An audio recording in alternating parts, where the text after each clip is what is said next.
కొన్నిసార్లు బలన్ అంతా ఇంతా కాదు. వెదురు మరియు ఓక్ చెట్టు యొక్క కథలోకి ప్రవేశిద్దాం. నన్ను చూడు, ఎంత దృఢంగా ఉన్నానో, చాలా శక్తివంతుడను.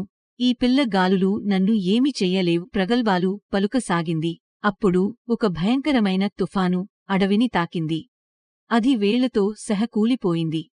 అన్ని పక్షులు జంతువులు వెదురు నీడలో చేరాయి. ఇంతలో వెదురు అందంగా ఊగింది, వంగింది, కాని ఎప్పుడూ విరగలేదు. తుఫాను దాటినప్పుడు వెదురు ఇంకా ఎత్తుగా నిలబడి ఉంది. ఓక్ నేలపై విరిగిపోయింది. అడవి జంతువులు వెదురు చుట్టూ గుమిగూడాయి. దాని స్థితిస్థాపకతను చూసి ఆశ్చర్యపోయారు. నిజమైన బలం వెదురు ప్రకృతి శక్తులను ప్రతిఘటించడంలో లేదు, కాని వాటికి అనుగుణంగా ఉంటుంది.